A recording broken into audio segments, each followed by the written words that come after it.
You're listening to content developed by the GoPro Radio Network, the fastest growing network in the galaxy.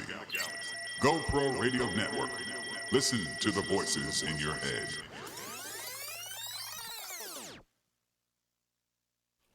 The views and opinions expressed on GoPro Radio Network shows are solely those of the speakers and are not necessarily the views or opinions of GoPro Radio Network, Inc. or its affiliates.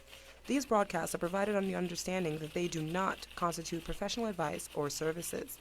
Individuals who speak on these broadcasts express their own opinions, experiences, and conclusions. GoPro Radio Networks and its affiliates do not necessarily endorse or oppose any particular opinion or conclusion discussed in these broadcasts. You may not edit or modify or redistribute these broadcasts in any way without the express permission from GoPro Radio, LLC. GoPro Radio assumes no liability for any of your activities in connection with our broadcasts or for your use of these broadcasts in connection with your website, computer, smartphone, tablet, iPad, or future listening devices. GoPro Radio Network. Listen to the voices in your head. You're listening to content developed by the GoPro Radio Network, the fastest growing network in the galaxy. GoPro Radio Network. Listen to the voices in your head.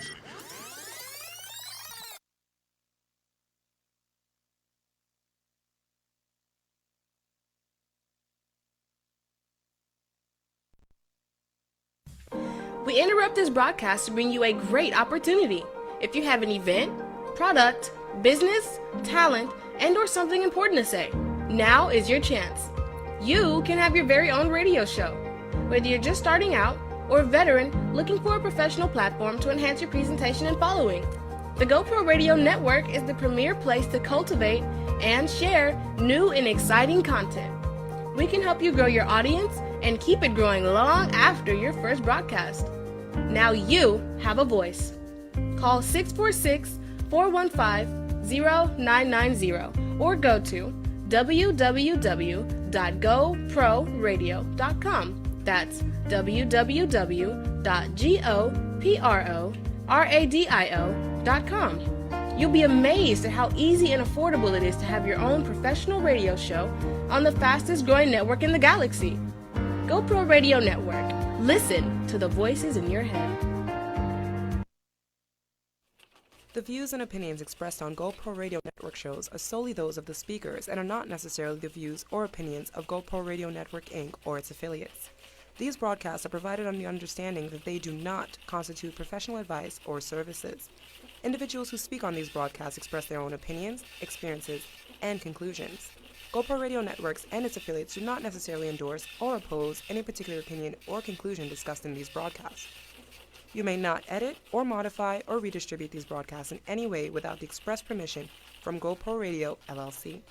GoPro Radio assumes no liability for any of your activities in connection with our broadcasts or for your use of these broadcasts in connection with your website, computer, smartphone, tablet, iPad, or future listening devices. GoPro Radio Network. Listen to the voices in your head. Neck pain. Back pain. Ouch! But now there's PillowMax, the new armrest pillow. PillowMax provides full arm and elbow support while driving. One size fits all. PillowMax is the perfect remedy for neck, low back, and trap pains while traveling in your car. I recommend the PillowMax to all my patients. PillowMax comes in black and white and has a machine washable cover. PillowMax is awesome. PillowMax. PillowMax. Available at retailers worldwide. You're listening to content developed by the GoPro Radio Network, the fastest growing network in the galaxy. GoPro Radio Network. Listen to the voices in your head.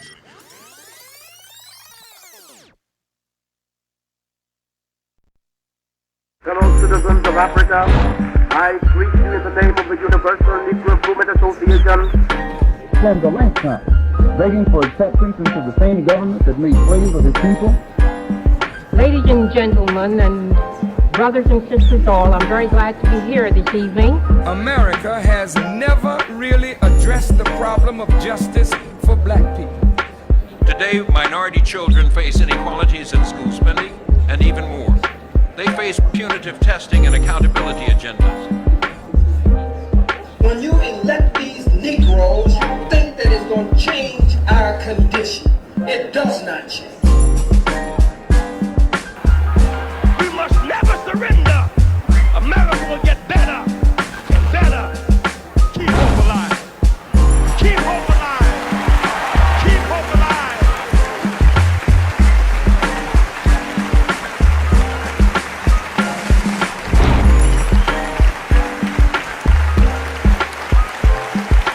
Oh, yeah. All right. Welcome, one and all. Welcome, everyone. The doors are now open. The barristers are ready to take your orders. This is the Colored Only Cafe, where the conversation is always hot, black, and strong. I am your host, one of the hosts, Tylon Xavier Washington, along with my co-host, Dr. Ron Christopher Osborne Williams, who's in the house. What's up? Say hello to the people. I know he's, he's just coming off of the Fatherhood show, and he's doing some of the logistics. Oh, hey, Tyler. How you doing? All right. Yeah, that was, oh, wow. Oh, hey, Brother Pete. I mean, hey.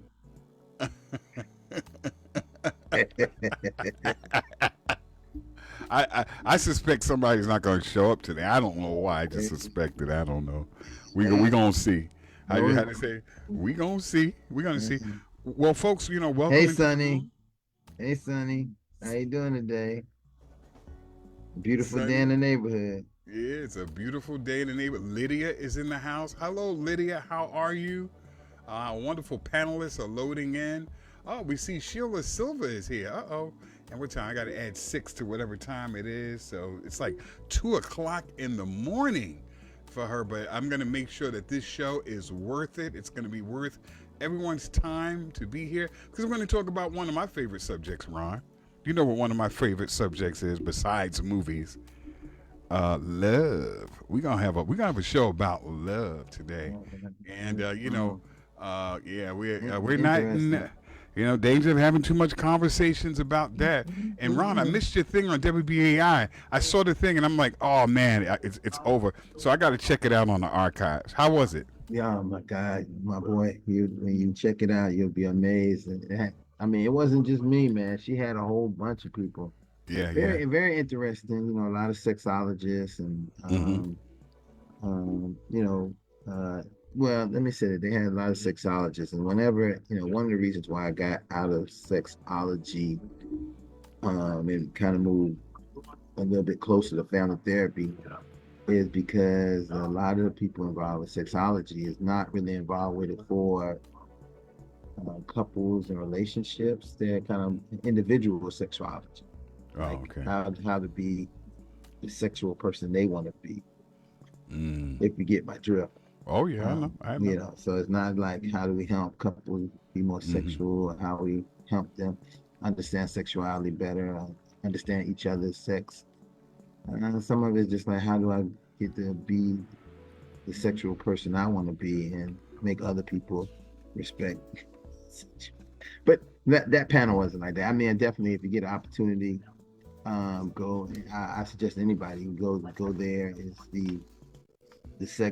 her Frenchie Davis, a sexual abolitionist, and she has a lot of nice episodes. But the one we had on Saturday was the Battle of the Sexes. So it was pretty. It was the Battle of the Sexes. It had 3 men and about 4 women. But come on, that's not fair. That's not fair. I mean, it wasn't really much of a battle. It was just really informational, but it was really, it was really good. So if you get opportunity, go to WBIS. Is that WB. Well, we should put the link. We should put the link in. We're gonna put the link in the chat here in our room here in the Zoom room. Folks who are checking us out on Facebook, if you happen on by and you see the doors are open and you see the really cool people that are in the Zoom room and you want to join, you can come right on in. And we made it super easy for people. All you have to do is go to GoProRadio.com and just click on the Colored Only Cafe. and it will drop you right into the room. And, we'd love to see your face up in the place. And you're going to want to join this conversation and meet some of the folks who we have coming on to the broadcast because they're quite known and they have some, I think, revolutionary ideas at such a very important and critical time in terms of like where we are. And it's Montho and Awasha Edu. And they use art and science and talk about Black love culture to help us decolonize and then re-Africanize our intimate love and create the relationships of our wildest dreams. And Ron, I could dream pretty wild. So I could get the woman of my dreams, woo, using this methodology. And and Ron, I'm always saying to myself, that's what we lack, a system. You know what I'm saying? Like a system of having. It's like we're all over the place. You have on one end the Passport Brothers, and on one end you got the sisters talking about killing babies, and yeah, I'm using the extremes to say that those extremes didn't really like exist, and now we need some method. We need some kind of tangible. What do you call that? Like criterias and benchmarks to say, hey, if you want to be successful, this is what you got. And I wonder what they're going to say when they join us, Ron, about my idea about like marriage in the Western culture, because I'm very anti-marriage in the Western culture. Like we have our own, kind of marriage and maybe that's what they'll talk about, because they sent me their book. They sent me a lot of information. I'm going to be sharing it with the group. So folks who want to find out about a new way, a new approach, a new system, a new perspective, or I would say a fresh perspective on how we can recapture our African minds in terms of, how do we connect and find each other and love each other. This is the show for you. I'm quite sure, they're going to answer all kinds of questions. I have a lot of questions. One of my first things I'm going to ask Ron is, what happened to Black love? And and what is it? What does it mean, right? Like today, that Black love, and what about interracial relationships, and who's not Black, and what's that? And what are some of the tools, right, that we can use to reconnect? And I'm definitely going to be talking about a marriage when they come up. But anyway, that's going to be on the second half. We got so much to go. Let's go around the room and let's talk to everybody, all of our panelists who are in the room. We got Kathleen Blanco, we got Lydia Percy, we got Jacqueline Banner, we got Sheila Silva all the way from Germany. We got Deshaun Farad, who's going to be giving us the news in about another few minutes. And of course myself and Ron. I'm super excited about today's show. I'm super excited about all of you guys who are here and care about the Colored Only Cafe.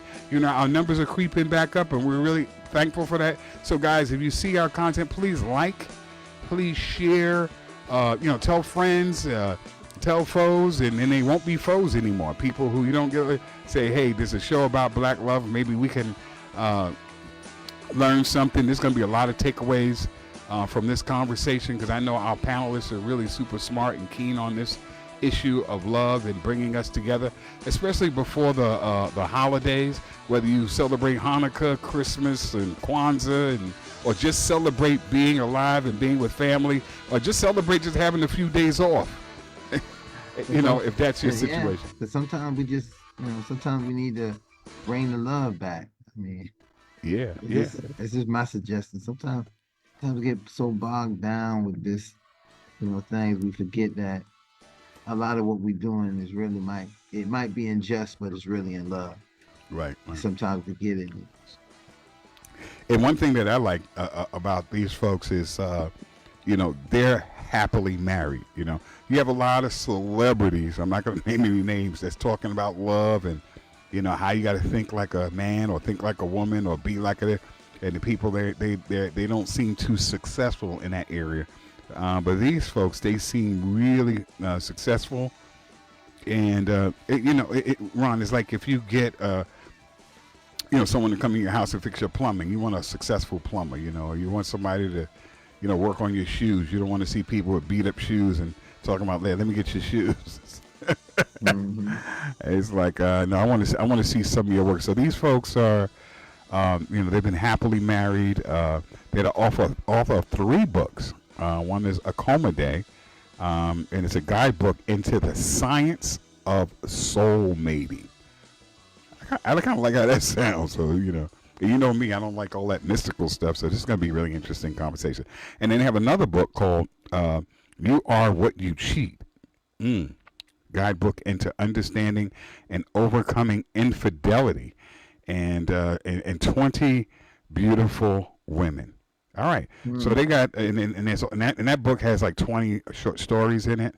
So these folks have really, I guess, embraced this conversation, and really smart people, and they're going to be talking about it. But before we get to that, ladies and gentlemen, without further ado, let's get it's 9:15, and you give this brother 15 minutes. He's going to give us our black world. He's going to give us the issues and conversations. Some of them you know, and some of them you don't know. And so he's sent me the file, and I'm going to go, share some of the images. And without further ado, Deshaun Farad with Our Black World. You there, Deshaun? You need a minute or two? Let me know. Okay, so he might need a minute. He's in the room, folks. If you come into the room, you'll see that he's here. So he's probably dealing with either some technical things or shoring up, some of the guests that are expected to come in today. But anyway, today's topic, folks, is what happened to Black love. And we all know that our community is in crisis. And I think one of the things that can really help, really, truly help at this particular time is finding each other and loving each other. It's easy for us to put each other down. It's kind of like fun. We poke fun. And I know with me and my sisters, we used to play the dozens and pull pranks on each other and stuff like that. And it was all in jest and it was all in fun. And I think that, in today's world, we have to figure out better ways to, connect with each other and love up on each other and celebrate each other and, and love and meet and come together. Because one of the things that I always say on the show, if you've been listening to the show, you've been following us, I always say that, we don't have a community. And, we have hoods and we have places where black people live, but we don't control anything. And I think one of the ways that we can get control of a lot of different things is first getting control of our families and our house. And you can't have community if you don't have family, and you can't have family if you don't have men and women not getting along. Or what do you call that? If Cortez was here, same gender, people not loving and loving up on each other properly, and what that means. And I don't think it means this Western romantic kind of thing and all that. So I want everybody in the room, get your questions ready. Because we're gonna open up the mic and we're gonna talk to it's called Mont Show and Nwasha, okay, and that's MONTSHO and NWASHA, and Mantra, what's that? Moncho and Nwasha Edu, they use the art and science of black love culture to help black folks decolonize their relationships and regain their Africanized mindset and really create the relationships that they've always wanted. I could really use that. All right. And by the way, folks, the music is provided by, once again, Fasol Production. Is a music producer and graphic designer from France who loves to create instrumental tracks and cool visuals. Support. Please support him. His music is all on Spotify, iTunes, and Pandora. We like to support people who support us. That's extremely important. And come on into the room. We have plenty of room for you. We have plenty of chairs. And I'm telling you, the coffee tonight is going to be smoking hot. I call it mitten hot. You know, the barristers all have these mittens and they have the cup and they're gonna send it out to you. Make sure you don't burn yourself. I kind of thought about that lady. I don't know if y'all remember this, who sued McDonald's and won like over $1 million because her coffee was too hot. I guess she would not be having a good time tonight because the conversation is going to be super hot. Whenever we talk about love, it always gets hot. You know, it always goes into the areas of infidelity and sexuality. So, you know, I just can't wait for this conversation. Let me check in with the panelists until Deshaun comes in and comes on. I hope he's okay. Lydia, how's it going? Oh, peace and love. It's good. It's good. Yeah, New York City is falling down. I hear buildings keep collapsing all over the place. Oh, yeah. I saw that on the news. I know. Are you okay? There's fires. Like, what's going on with New York City? It's happening. It's happening. Yeah. Oh, Deshaun, here. Hey, okay. I see you up here on the screen. How are you doing, brother? I'm fine, brother. How are you feeling? Oh, man, every day above ground is a good day. I had a wonderful interview with Hafiz Fareed tonight on expressions in blackness. Oh, good. Now, when is that going to be available for us? Well, I tagged you in it. You know, so all my episodes get uploaded to my YouTube channel, but actually you're the first one I tagged. So this is episode 2, season 1 still. Okay, good. So, and folks, you guys can also check that out on the GoPro Radio Network every Friday. We're going to be uploading the new episodes of that, where it's just a one-on-one interview with some of the movers and shakers and the thought leaders and people doing all kinds of things for us, by us. And they're going to be interviewed by Deshaun Farad. But now, without any further ado, are you ready for the news? Give the people the information that we need? I certainly am, good brother. All right, then. You give him 15 minutes. He'll give us our Black World. Deshaun Farad. Thank you very much, Hotep Black Power family. Deshaun Farad here. Well, on Monday, there was a building collapse in the Bronx on, I believe, Billings Terrace. A building collapse. So far, police and firefighters are saying that there were no dead bodies. Police are still investigators are trying to figure out what was going on with its structure. And as we said, so far, no bodies were found. And that's actually a good thing. But people are still wondering what took place. It was only a partial building collapse. The whole building didn't come down. Hold one second, Tyler. You kind of blew this up. So, Tyler, I'm sorry, Tyler. When you blow that up, it kind of blocks the screen on my end. Oh, it moves your screen, yeah. Okay, so we wish the residents of that building well. So far, the police dogs have not found anyone. That's good news. And of course, in the media, we're saying that zero, the number 0 in a case like that is definitely good news.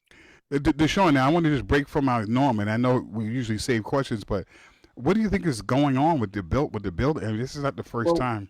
They had not the fire inspector, they had the building inspector for New York. I forgot the gentleman's name. Mm-hmm. He said that there's a difference between the outer structure being faulty and the inner structure being faulty. He's saying that this was a case of the outer structure being faulty. Because if you notice those, that side of the building that fell, it looked like, or collapsed, it looked like those are like the rooms within the corner.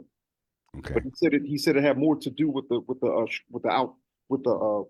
external structural problem as opposed to an internal. So basically what he was saying is that residents who are in other parts of the building, they don't have anything to worry about at this point. He said, so they didn't have to evacuate the building as of yet.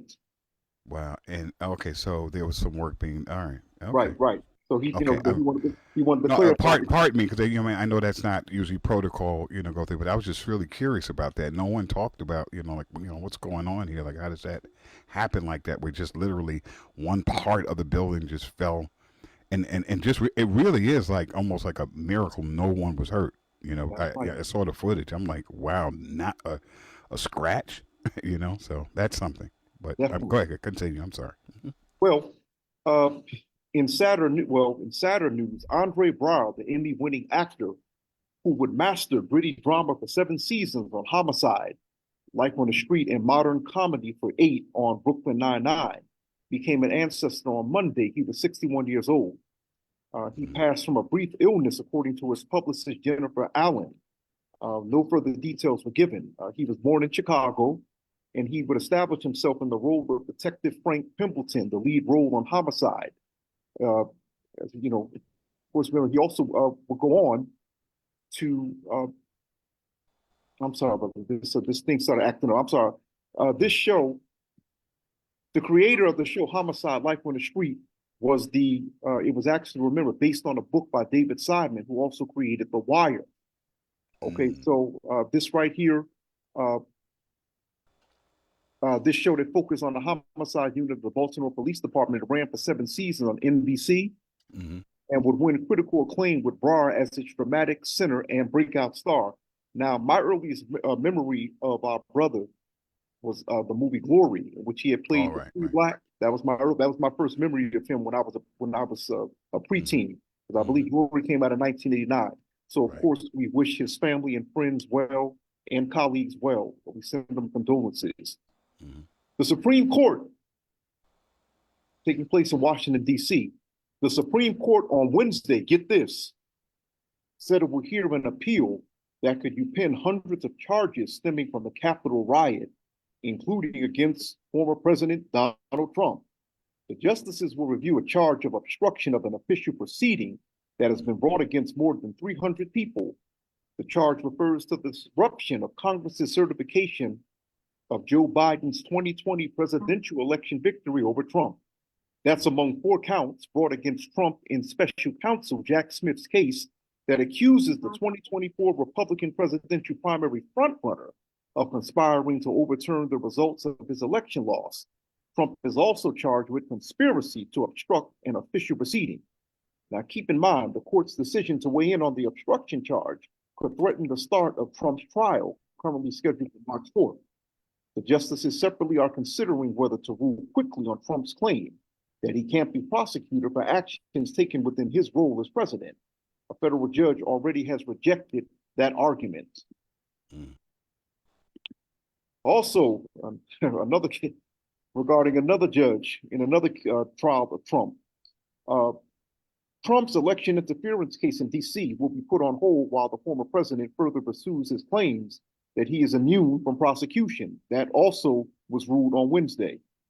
The decision from U.S. District Judge Tanya Chutkin raises the likelihood that Trump's trial on charges of plotting to overturn the 2020 election, currently scheduled for March 4th, will be postponed as the appeal of a legally untested argument winds through the courts. Shortly after Chutkin's ruling, the Federal Appeals Court in Washington granted the prosecutor's request to expedite consideration of Trump's appeal. The appeals court set deadlines for briefs to be filed between December 23rd and January 2nd, but it's not yet scheduled a date for arguments. The issue of paramount significance to both sides, given that a court ruling in Trump's favor will presumably derail the case, and because a protracted appeal could result in a significant postponement of the proceedings, including until potentially after next year's election, that would benefit the ex-president as he seeks to reclaim the White House. And as I always say, the Trump saga continues. Also in Washington, D.C., the White House on Wednesday, today was quite busy, as you can see, hosted nearly 100 lawmakers from around the country to discuss how their states can try to better reduce gun violence. Vice President Kamala Harris told them, quote, "You're not in it alone." The event was run by the Office of Gun Prevention, a new undertaking from President Joe Biden in September that has developed guidelines to help states take action. So right now, the gathering attracted lawmakers from 39 states, including Nevada, where a gunman last week killed 3 faculty members and wounded a 4th in a roughly 10-minute rampage at the University of Nevada, Las Vegas. That shooter had a list of targets at the school and more than 150 rounds of ammunition, according to police. Harris, who's tasked by Biden with running the office, told the lawmakers it was, quote, "our responsibility, our chosen responsibility, dare I say our duty, to do the work of laying the plan to get where we need to go. And there are best practices to be fair, including not only what people write in terms of proposing legislation, but how you think about work. and how you would think about messaging, how you would think about empowering and uplifting. Biden has called gun violence the ultimate superstorm. This is the end quote now. Biden has called gun violence the ultimate superstorm, affecting not just victims, but also community members in their daily lives. Taking our attention to Massachusetts, get this. Black leaders in a Massachusetts town called for the boycott of a newspaper after councilman's father calls them Uncle Toms and Black Judases in an op-ed. The op-ed of a Black mayoral candidate's father in Springfield is under fire by several of the city's Black leaders after they were called Uncle Toms and Black Judases in the article and portrayed as yes men to the city's white leadership. So the name of the article is called "The Worst Article I Ever Wrote" by Frederick Hearst. It was published in the African American Point of View newspaper. That's the name of it. Hearst pitched a lengthy argument against 11 of Springfield's Black leaders who he claimed chose to forego supporting his son, Justin Hearst, in a recent mayoral race to maintain a social and political status quo that would benefit white people in the town. Frederick called out several people like city councilors Melvin Edwards and LeVar Click Bruce, State Rep Bud L. Williams, and Vietnam veteran Bernard McCluskey for alleged, as he says, quote, roles they played in sabotaging Justin's mayoral election and a so-called unnecessary sin of abandoning their own. So never a dull moment, we would say, in Black America. So just to let you know, Justin Hearst, a veteran councilman who was served on the city council for 10 years, ran a campaign that landed him the second in the preliminary race for mayor. He ultimately lost to incumbent Mayor Dominique J. Sarno, who was the white and the city's longest serving mayor. Hearst's father's claims that the Black leaders he named in his op-ed are working on behalf of Sarno to further his agenda. He also purports that, quote, an Irish/Italian conglomerate politically dominates the town and works to divide the Black community against itself. This is actually, now this story here, okay, now family, I'm gonna kind of do it in reverse order. This story that I'm gonna report was supposed to be the last one, but I'm gonna say, I hate to say it, I'll save the worst for last. Get this is definitely going to, hello? Can you kind of turn the speaker off? I'm sorry. Get this. Just mute. Okay, get this now. Atlanta, some of you are going to be very upset. An Atlanta woman says that she is currently homeless after her bank snatched her U.S. government-issued student loan check, claiming it was fraudulent. The woman is now in debt because the over $5,000 that she planned to pay bills with has been frozen, and the bank is refusing to give her back the money until an investigation is completed. According to Lois White, she used a mobile device to deposit a $5,298 check from the U.S. government for student loan relief into her Chase bank account. Remember Chase Bank, family? The check also included a portion from the treasurer for overpayments that she made. She had hoped to see the money to pay off some bills, but the financial institution thought the deposit was fake and put not only a fraud hold on the check, but also on her bank account. She was unable to spend or withdraw any of her money. She told WSB-TV, quote, I feel like a criminal, like I've done something wrong. But she didn't. Here's the thing. It was an actual check from the government, but an issue came up that set off alarms to the bank. And so she explained that apparently they couldn't verify that the check was real after paying off her federal student loan for the last 2 decades. Recently, she says she qualified for the nation's one-time loan forgiveness program. Okay, and of course she showed the letter, congratulating her, along with 800,000 other Americans who received the same thing in the mail, saying that their debt had been forgiven. White sought written confirmation and a loan services copy of the deposited check. Okay, so she said she went to the branch, she gave them the letter, gave them the check, gave them her ID, birth certificate, social security card. Still, despite that, despite providing these, Chase refused to unfreeze her account or release funds. Family, get on the phone and call Chase and please tell them to give this woman her money back. Chase released a statement about White's account saying they are currently investigating the legitimacy of her claim, saying that they quote, they put out a statement to the press saying we are working with our customer and the United States Treasury to verify any funds she is due. So in the meantime, White says her life is a shell of what it once was. She's saying she's devastated. She admitted because this is the first time that she has not been able to pay her bills on time, which resulted in her losing her home. So get on the phone to that Chase branch that is in Atlanta. And I'm quite sure they have a few, but just call the different Chases and harass them. That's right, the headquarters. That's right. Call the headquarters. Thank you.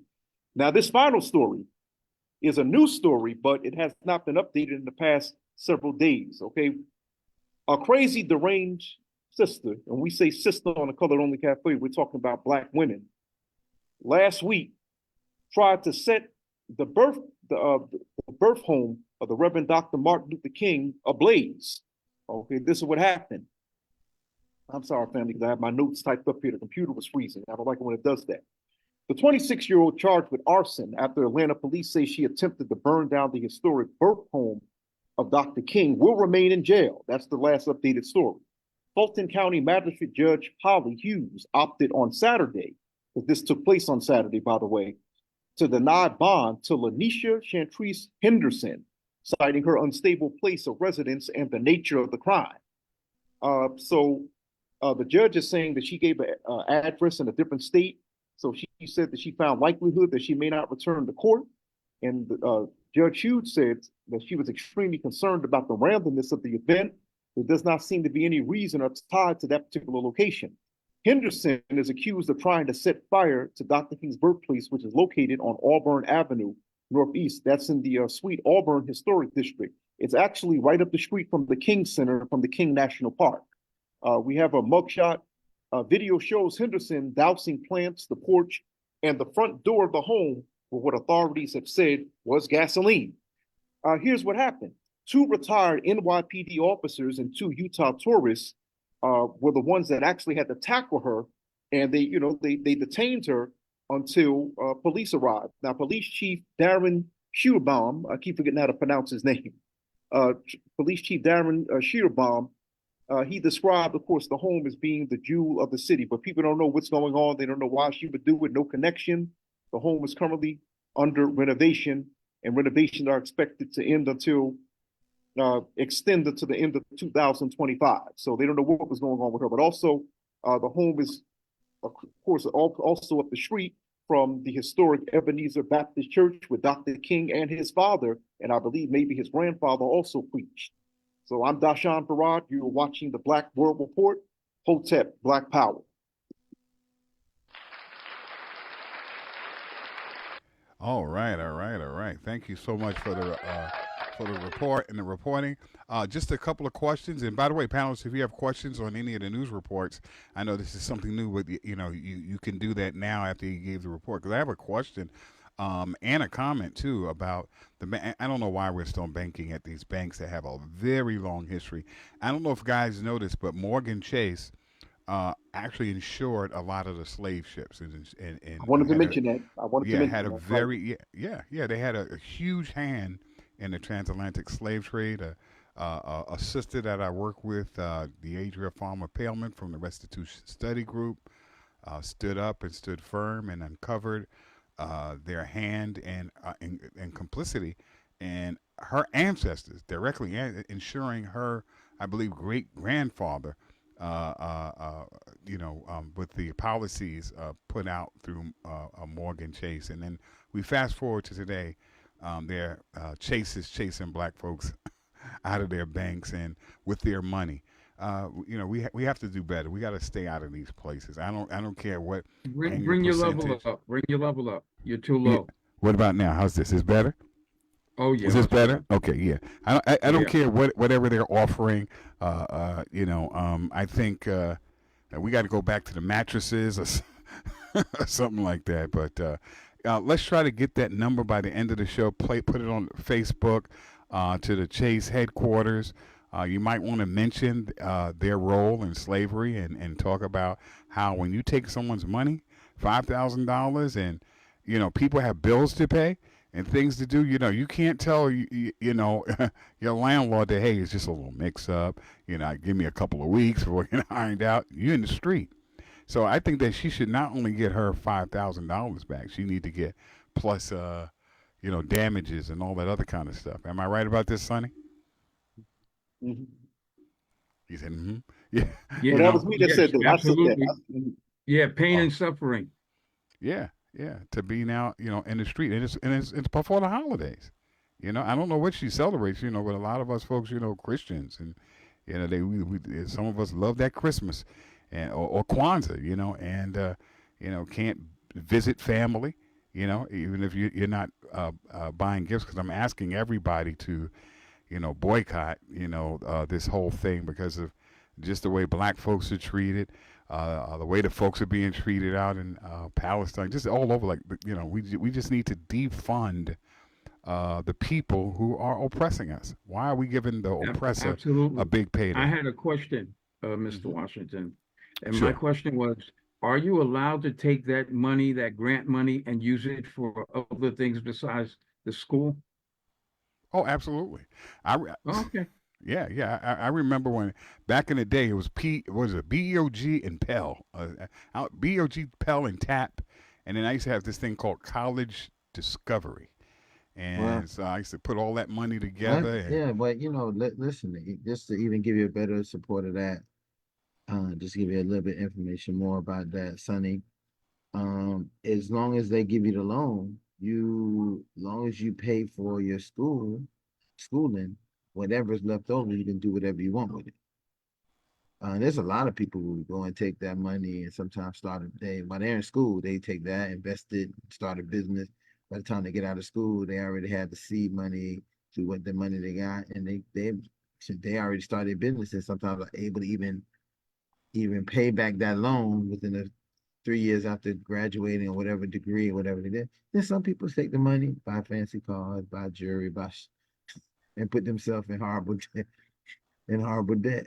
So, but there are some people who get the loans and they live off of those loans while they're doing their academics. So they live at a standard of living, because that's what some of those loans and those Parent Plus loans, those extended loans, graduate loans are kind of used for, to be able to subsidize your living while you are in school. But the school is going to get their money first, then they're going to give you the refund.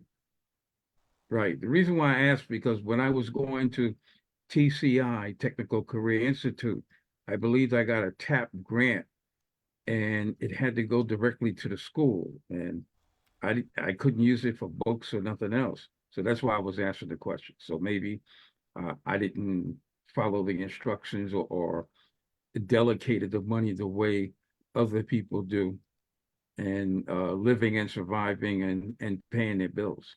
That's why I asked.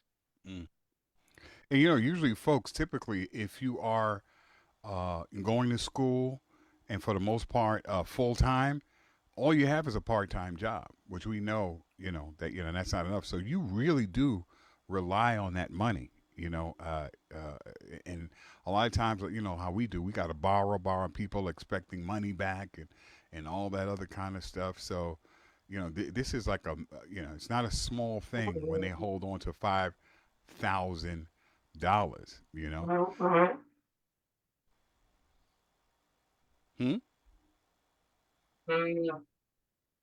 Well, who is that? It sounds like the teacher from Charlie Brown. Who is that? It keeps doing it. Yeah, right. Keep going. Wah wah wah wah wah wah. I don't know what that is, but yeah, let's play this little clip. I think it's just is so relevant. It's one of my favorite, guys in the world, Dr. Umar Johnson. And I'm gonna play this clip because as soon as I saw what this sister was going through, I thought about this piece. So hold on. Mm-hmm. Let me know if you guys can hear it. Hear it? No. No? The sound was very, very weak, very faint. Okay, let's see if we can do a little bit better on our end. Yeah, and your level is getting low too. Okay.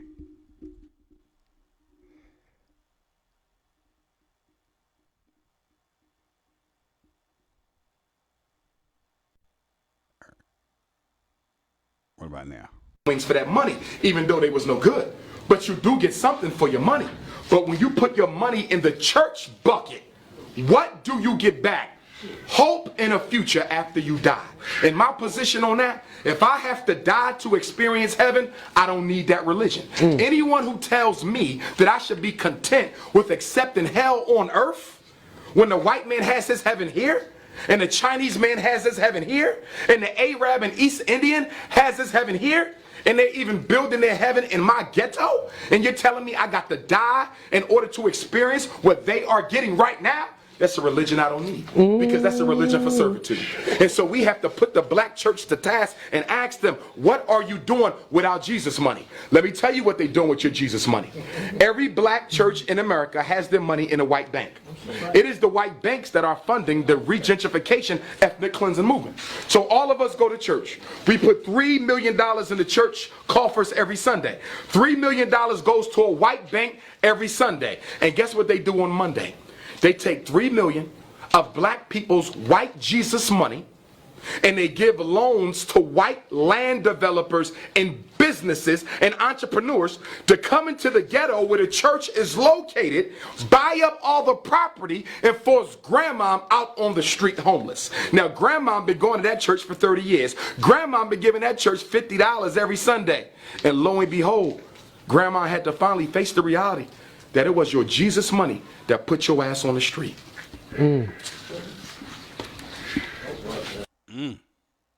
That never gets old. So I just thought about that when we talk about the banks and the structures. I thought that I mean, when did we stop protesting these folks? And I remember people getting arrested for trying to cash it. As a matter of fact, it was the director who directed, I believe, the Black Panther. His name escapes me right now. And as a filmmaker, it's kind of bad. But Colin, who was that? The guy who directed the Black Panther. Right. I know you're talking about. Right. Brian Coogler. Okay, right. And he went in the bank, cashed a check, and the police came out, and I believe they had the guns drawn, whatever. It was banking while black. We can end all of that by putting our money with our people. If there's a black bank that you can trust, or I say even put it under your mattress. I knew someone was going to say that, the mattress. I knew someone would mention that. Yeah, make investments in your people or whatever. It's just I'm just surprised with. It's unfortunate that we're going through that. I know we need access to funds and things like that, and the banks are. But we got to break the matrix. Huh? We got to break the matrix. We got to stop the programming of thinking that the white man is going to secure our money or that's going to rebuild our neighborhoods. We have to do it ourselves. Here. Yeah, so that was a good piece. As we proceed, we're gonna go to a quick commercial. Hopefully, our guests will be able to join us by the 10 o'clock half of the show. It's not gonna be enough time, but we're gonna try to do our best.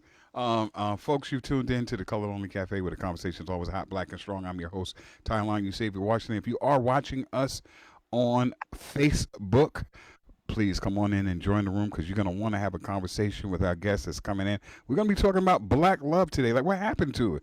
What's going on with it? And what kind of some of the tools and tips, and I wouldn't say tricks, but some of the things that we could do, to love up on each other, find each other, build. I said it before, we don't have a community because, our families are in disarray for the most part, dysfunctional. We can't have an effective community if we don't have family, and we're not going to have family if men and women aren't getting along. People aren't getting along, and we need a little help in that area, because we've been under attack. Our infrastructure, our relationships have been under attack, and so our guests will hopefully provide us with some guidance, some tools, some resources. They've published 3 books, and we're going to talk about their books. Hold on to your hats. If you are welcome into the room. Just, come on in. Go to GoProRadio.com. That's GoProRadio.com. And click on the the icon, the colored only cafe, and they'll bring you right up in the room, and you can have a conversation. You can talk to me. You can talk to Jacqueline Ben. You can talk to Sheila. You can talk to Lydia, Kathleen Blanco. Carl Hayes is in the house. Sonny B. Sutherland and Brother Pete, and we're going to keep it moving. All right. So see you in a few. You're listening to content developed by the GoPro Radio Network, the fastest growing network in the galaxy. GoPro Radio Network. Listen to the voices in your head.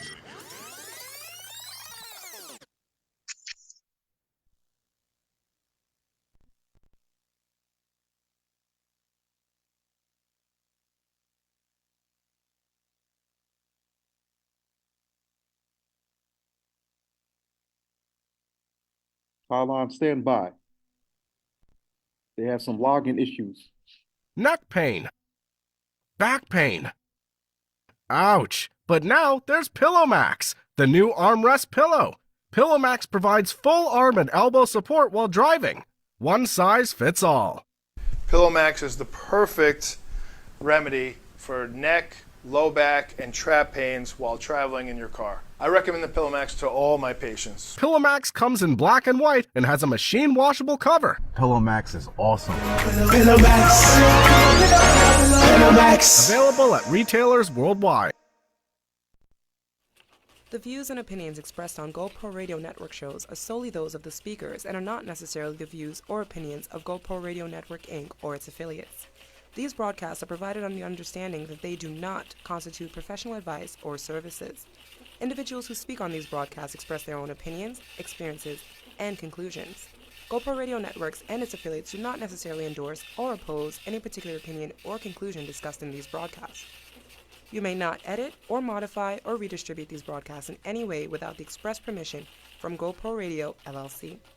GoPro Radio assumes no liability for any of your activities in connection with our broadcasts or for your use of these broadcasts in connection with your website, computer, smartphone, tablet, iPad, or future listening devices. GoPro Radio Network. Listen to the voices in your head. We interrupt this.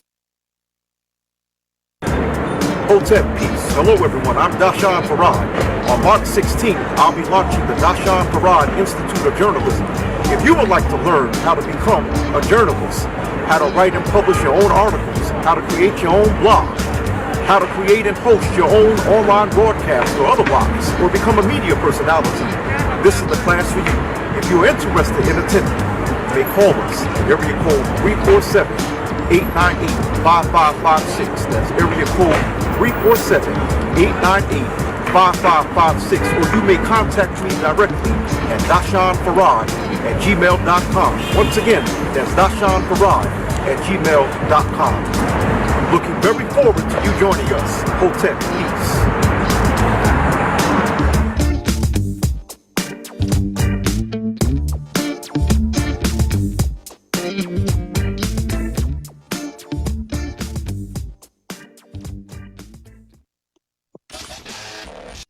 You're listening to content developed by the GoPro Radio Network, the fastest growing network in the galaxy. GoPro Radio Network. Listen to the voices in your head.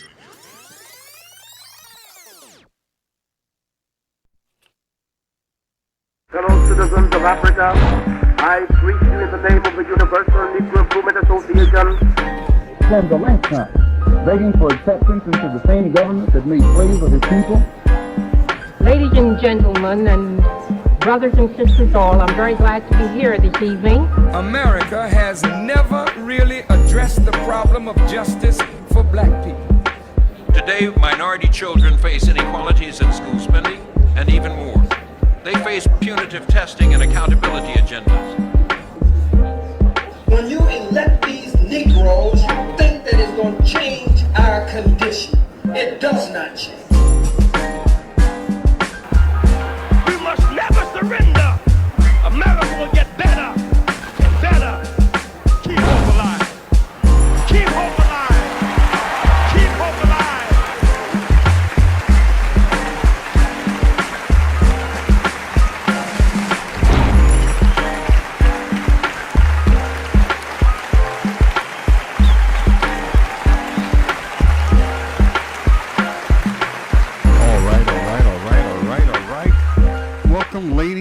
gentlemen, to the Colored Only Cafe, where the conversation is always hot, black, and strong. I am your host, Tyler Xavier Washington, along with my co-host, Dr. Ron Christopher Osborne Williams.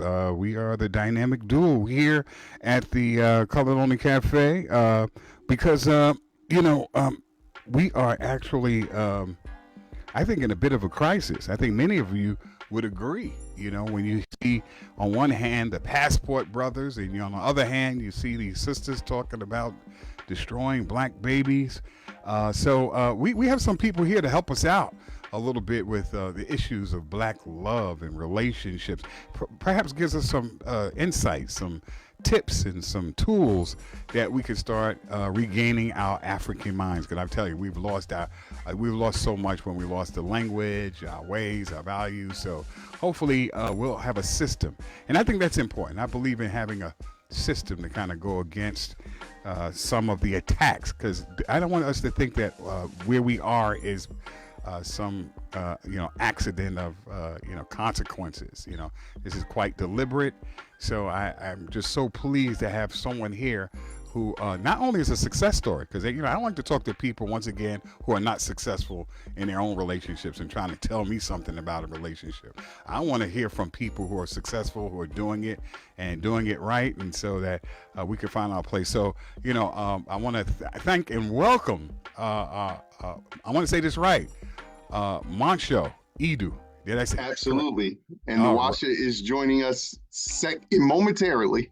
Okay, good, because we're gonna have a little time to really just set this up, because I really want to start out with a conversation about what is black love and what's so special about it. I think we lost what's so special and what's so unique. What happens and what is produced out of black love. So we have wonderful panelists here. We have Sheila Silva from Germany. She's in the house. Jacqueline Banner from LA. We got Lydia Percy in the house right here in New York City, along with myself. Sonny B. Sutherland in Staten Island. That's not really part of New York. That's somewhere else. And then we have Caltaze Ransom from Baltimore. He's in the house. And we have Dr. Ron from Philly. He's in the house. And Brother Pete from Washington, D.C. And Kathleen Blanco, she's from another planet. So, we're all here and we're all together. And we were looking to learn. And these are some really smart people, by the way. So we're going to have a Q&A after you guys, tell us about the books that you've written. But once again, before we get into the books, I'm sorry, I'm ahead of myself. I'm so excited you guys are here. What happened to black love, and what makes black love so unique and so special? Absolutely, great question. So you want to begin? Or? Well, what happened to it is that we've been colonized. So originally, black love is extremely special. It's the way that we all come here to the planet from our parents and our grandparents and our great-grandparents.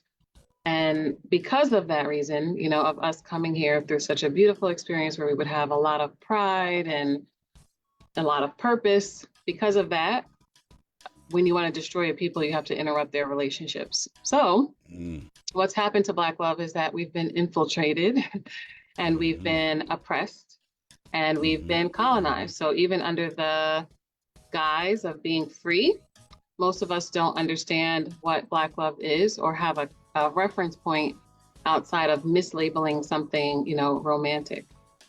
Okay. So define for us, what is it, and how should we define it, and get out of the Eurocentric, the romantic aspect of it. How should we debrief from all this polluted and misinformation?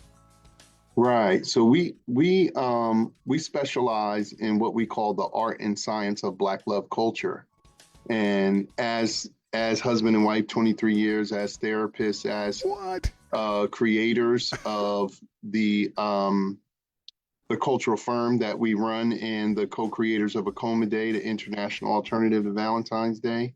When we say the art and science of black love culture, we define every one of those words except for the. We assume that people understand the word the. But for us, love, our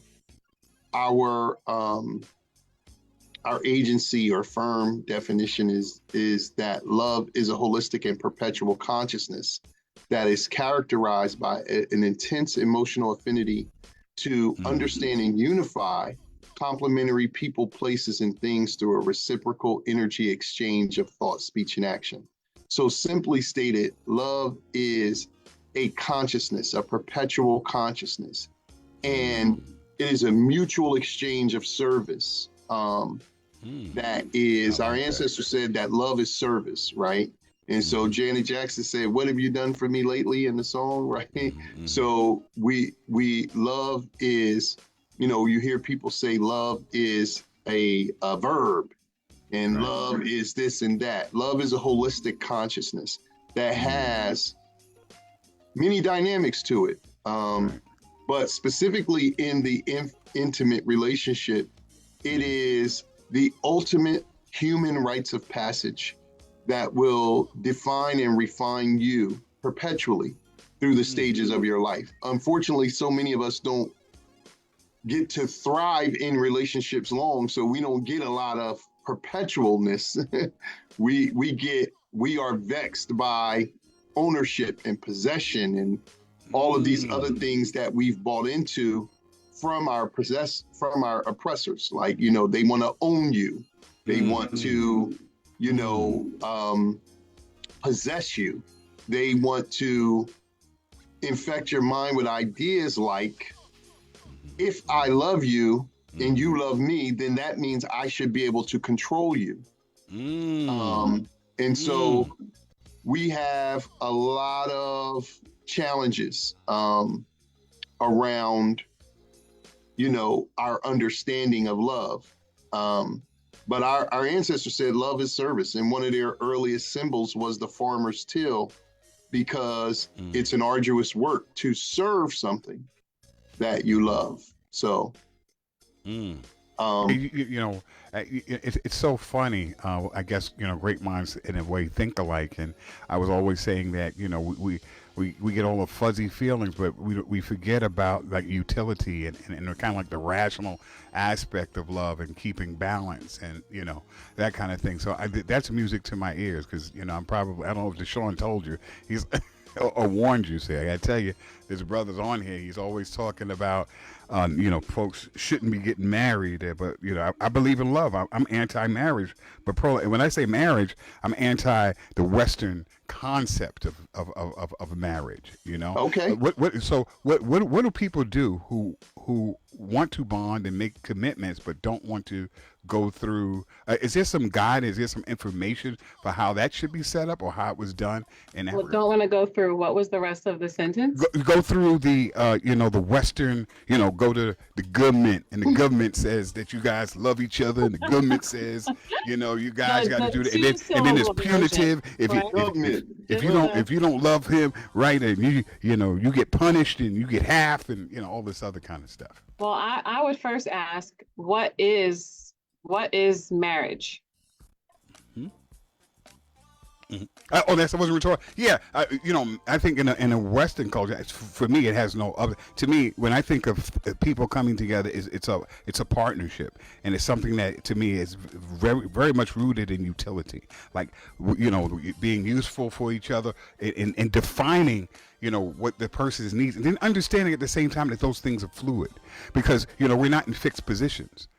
We're always growing. We get new information. I'm meeting you guys today, and so now I have to incorporate the knowledge and wisdom, and that shapes, who I am in a very real sense, and what my expectations might be. So we're always moving and we're growing, and that I always say that one of the key elements is communication, so that when these growth spurts and we get into various seasons of our lives, the person is properly informed, and that kind of thing. But there's no system. I used to, tell people you need to have check-ins and regularly and what that looks like. And then also creating an environment where truth and honesty can exist in a world of lies.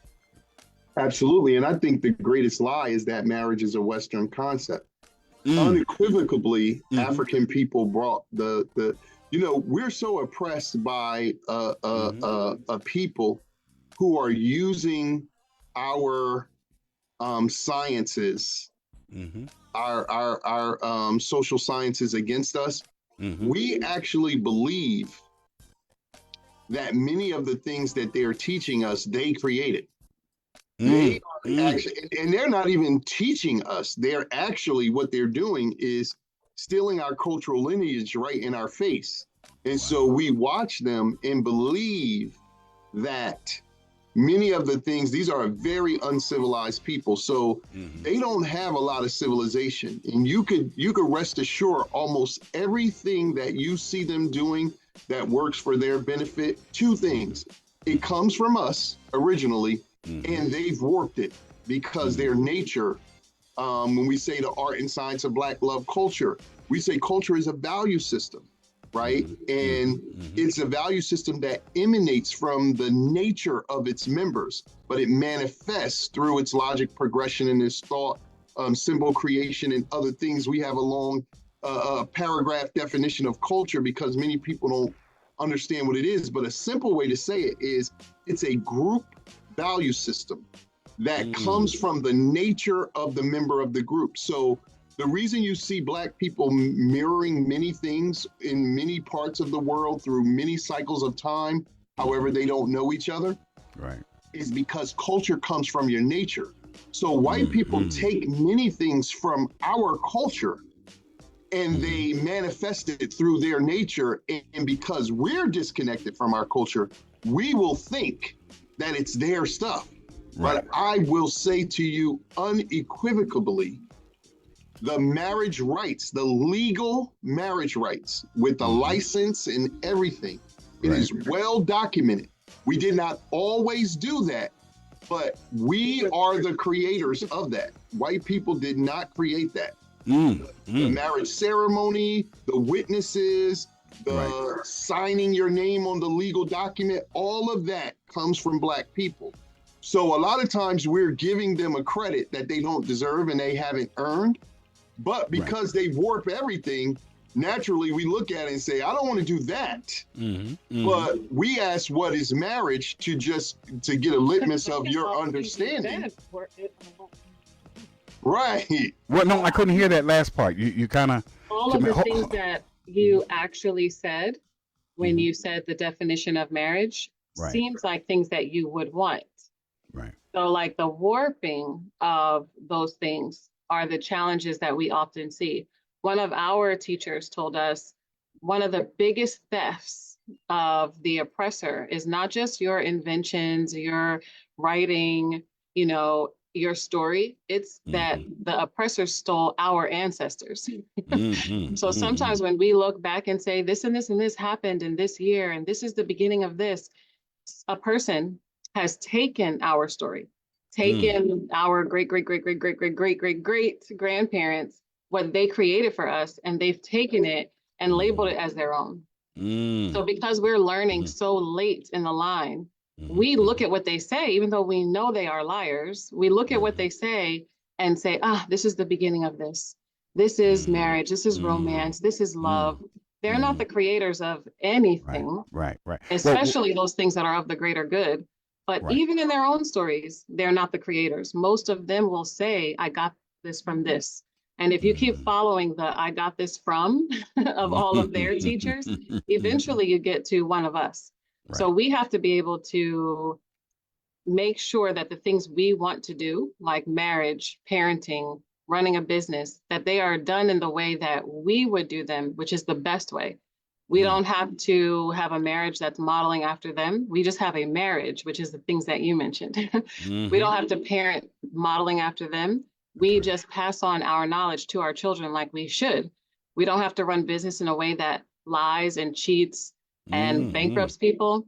We can still run business. We can still parent. We can still marry in the way that is the most righteous. Marriage is the seed of nation building. You can't have nation without marriage. That's right. So anybody who says they don't believe in marriage, they don't believe in nation. This is African thought because we just did an orientation tonight for our rites of passage for men called Akoma King. And it's a 14-week rites of passage into emotional fitness and social responsibilities for scholars, lovers, warriors, and kings. Right. And that's why we were a little late because it ran over. The orientation ran over. But as we were doing that, we were saying things like this. This is African thought.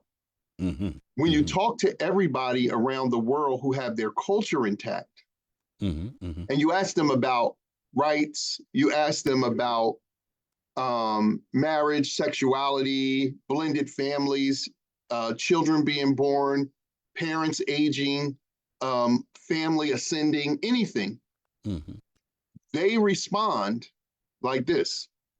Well, in my culture, because they understand that it's culture that informs our sahu, or our transmigration of the soul, where the word psychology comes from, our life cycle from ancestral realm back to ancestral realm. They understand that. We don't have our culture intact. We have vestiges of our culture. That's why you can ask very culturally centered Black people, what is a culture? And they would say it's food, it's language, those are the vestiges of culture. Culture is an internal value system that makes you dance a certain way, that makes you make shapes a certain way. It comes out of you as all the areas of human interaction, but it is a perceptive value system of the way you resonate on the planet as a person full of melanin and whatnot. We don't have culture. You know what we have? My opinion or my idea. So we're very individualist, masked as African-centered concepts. There are foundational things that are in African culture, and here's one. I have never seen in all of my study with all of my Jegna, I have never heard of an African cultural system that separates marriage from nation building. I've never heard of that.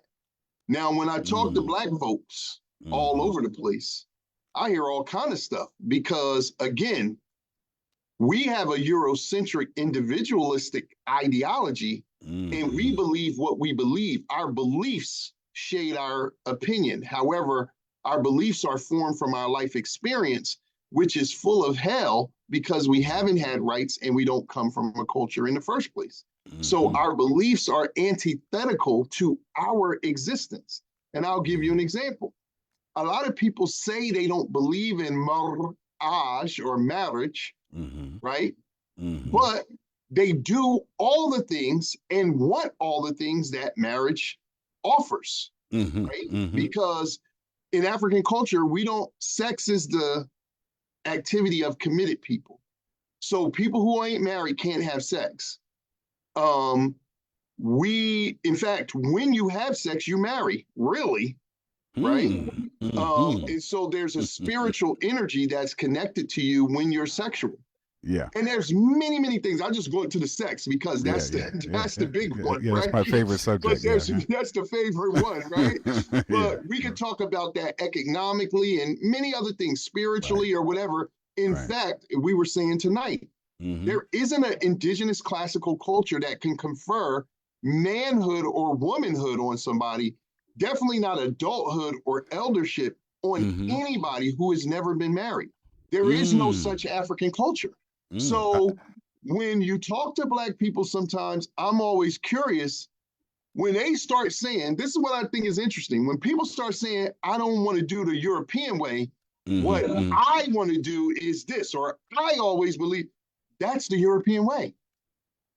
The individualism of thought, and you're disconnected from a group. You don't lose your individuality by being part of a member. That's why when you go around the continent or you go through whatever, people will say, I'm Xhosa, I'm Zulu, I'm this, I'm that, because I am a member of a spiritual, mental, physical, behavioral, sociological ideology. I'm not an individual. Here, we will say what white people say.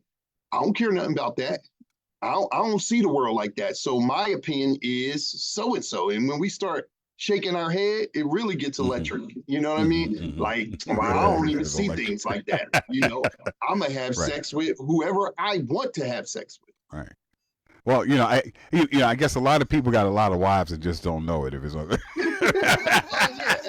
And husbands too. Yeah, exactly, It's exactly. polyandry and polygentry going on out here. You know, absolutely. But let's talk a little bit, because I'm so much into signs, symbols, and metaphors, and I know you got these powerful symbols behind you, and I think that's the way that we can connect. Can we talk a little bit about some of those symbols and what they mean, and when people see them, what that should inspire and invoke? Absolutely. These are Adinkra symbols from Ghana, West Africa. And so we use the Adinkra symbols a lot. In fact, we're most known around the world for being the creators of Akoma Day. It is a cultural alternative to Valentine's Day. And the symbol you see in the middle is the Akoma Intawaso. So the symbol that we know as the Akoma, or that we miscall the heart, and I know that y'all know all about this because I know we got our beautiful mama, Ayo Handy Kendi, we got her brother in the house, right? But this symbol that we commonly miscall the heart is actually the Akoma. And it represents that man and woman are spiritually, physically, not even symbolically, physically one in the spiritual realm. They separate at birth, and then they go across through their rites and their humps, their trials, reconnect at this point and point back to the center which they came. Wow. This symbol, You know, it's so weird. Oh, I don't mean to cut you off. I'm actually, I know Sean told you I'm a filmmaker, and I'm actually working on a script. Without having knowledge of this, which I'm going to grab your book and get more information, actually had that as part of a premise, because that was like a theory, at least, you know. So now listening to you, it's like this is literally blowing my mind. I'm having a moment. Absolutely. It's like where have you been, brother? I'm telling everybody the book is Akoma Day. We're talking to them here. We're going to take a quick commercial break. Do not leave, because you want to come back. Matter of fact, folks who are watching this on Facebook, you are invited. I'm telling you, this is a rare opportunity. Matter of fact, you know, knowledge and information, and including this book, is a gift that continues to give. It's the holidays. You want to make sure everybody in your family, not just get one, get two, and possibly three. Put one in your library. You know, gift one to a friend or somebody that you're interested in, you know, being intimate with and having formal relationships. So we need this. I'm telling you, you guys need to have a show regularly. I don't know. We need to. This is so important, because, you know, I said this before you got on. You can watch the playback. I said, you know, I'm tired of people telling me we don't have a community. We, you know, and our families in disarray because we don't have the information. And you've done the research, and you've had the information. And so when we come back, I want to find out when explain folks when Akoma Day is, and tell us a little bit more and what we can expect. So folks, don't go anywhere. Please, you are invited. You are welcome into the Colored Only Cafe, where the conversation is always hot, black, and strong. I'm your host, Tyler You Savior Washington, along with Dr. Ron Christopher Osborne Williams, and we want you to hold tight, because it's going to get even hotter, getting hot up in here, okay? So don't go anywhere. All right, stand by.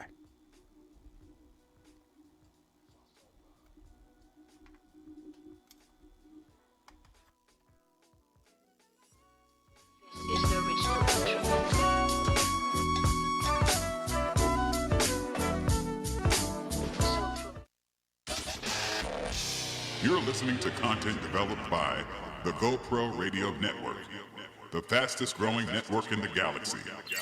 GoPro Radio Network. Listen to the voices in your head. The views and opinions expressed on GoPro Radio Network shows are solely those of the speakers and are not necessarily the views or opinions of GoPro Radio Network Inc. or its affiliates. These broadcasts are provided on the understanding that they do not constitute professional advice or services. Individuals who speak on these broadcasts express their own opinions, experiences, and conclusions.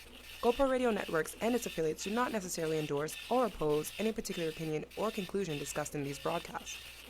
You may not edit or modify or redistribute these broadcasts in any way without the express permission from GoPro Radio, LLC.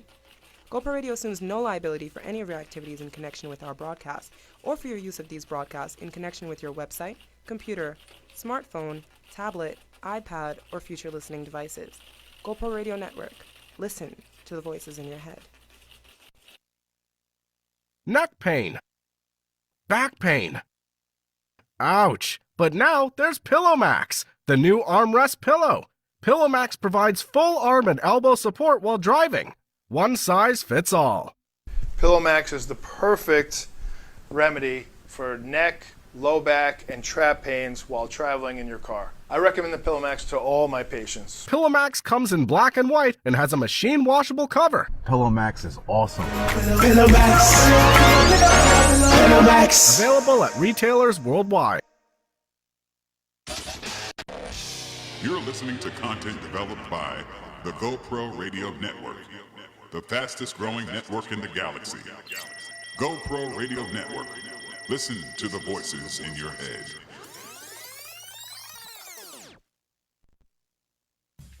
We interrupt this broadcast to bring you a great opportunity.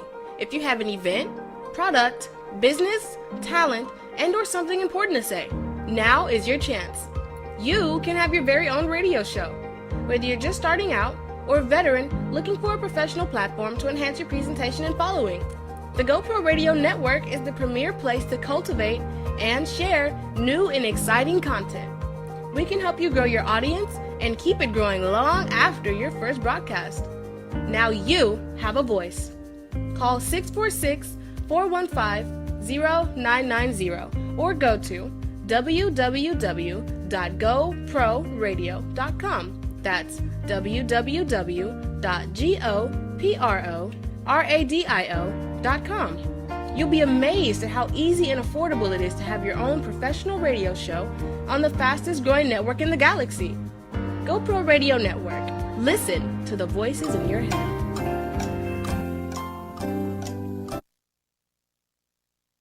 Okay, it's time, folks, for us to get back into this conversation. I am loving it. I'm loving today's show. Let me welcome Courtney here in the house, Lydia Percy, once again, Sheila Silver, Sonny B. Sutherland from the I Ain't Having It Show, which broadcasts tomorrow. Sonny, you can catch him between 10 to midnight. Oh, yeah, that show is a smoking hot show. I'm glad to have a radio legend, Sonny B. Sutherland, in the house. And Deshaun Farad is here, and Dr. Ron. Guys, you know what? I'm sorry. You guys got to come back because we can't. I got so many questions, and I don't want to take the oxygen out of the room. I know our panelists have questions, but I'm super excited and psyched that there's people who have done the work, done the research. And I've always said, we need a blueprint. And when I was talking about marriage, I want nothing to do with this Western culture and this idea of marriage. Just whatever. And then I'm glad that you clarified for me, and I appreciate that, and I receive that it's not their. None of this stuff is probably. I'm sure it's not their idea. I mean, think about it. Just a couple hundred years. It was punishable by hanging, and if you had to learn how to read. The fact that we're speaking this language, there's some kind of psychological abuse. So I love the clarity that you guys have, and I love the research and all the work that you've done. I have a question. Let's get into Akoma Day just a little bit into it, that concept, and when did you guys start this? And I love celebrating us and having our own celebration. So can we talk a little bit about that? Absolutely. Nawasha's sitting. She's coming right back in the scene. I'm striving to put her name up here so people can see the pronunciation. But so Akoma Day, we're in the 23rd annual celebration of Akoma Day. Akoma Day was originally conceived in 1994. It started in 1997 officially. However, it was a few years later when I met Nawasha. So the concept of Akoma Day came to me in 1994 when I learned and was also mind blown, just like you said, about learning that this symbol that we have been calling the heart was actually the Akoma, and it had a supremely divine significance around the sacred science of soul mating. That's why our book is called Akoma Day, a guidebook into the sacred science of soul mating and cultural alternative to Valentine's Day. It's 3 books in one, and I'll talk about that in a minute. But so Akoma Day was swimming around in my head. I was talking about it. I was sharing the concept with people, and I was blessed in my life to spend about 3 years with Dr. Khalid Abdul Muhammad. And one night we were out for dinner, and I told him about this concept, and we were talking, and he was like, wait a minute, this is history. Somebody take a picture of this moment. and somebody took a picture, and it's a famous picture of me and Khaled talking. And at that exact moment, I wasn't telling him. I was telling him something about his car at that moment. But that night was the historic night, and he really encouraged me to develop the idea. Well, we are complements. We are incomplete without each other, which is what this symbol is literally about. It's a literal symbol, and it is it is the reason why in Scripture they teach us the patriarchal side, that a woman came from a man's rib, but similarly, a man came from a woman's rib. We are literally. This, can I tell you something? I had no idea. I honestly, I have not read the book. I'm getting goose pimples because we're just writing it. This is insane right now. I'm having like this breakdown. I'm letting you continue, but I have pretty much this similar theory. So you know what? It's sort of like what you were saying about the word education. I mean, when people say information in Google, it means to really bring out of you that we have this information. Absolutely. So it's not really like a coincidence. Like we somehow was in touch with that kind of information because just what would exist in terms of the information, it just didn't hit me right. Yes, I was like, nah, this can't be correct. But go ahead, brother. Yeah. So absolutely. I can relate. I gotta control myself. Yes, we have the similar situation, but we are not opposites, and so we're really bullish about word purge and word cultivation. We have exercises in this book because we are therapists, and we want to give history, we want to give culture, we want to give critical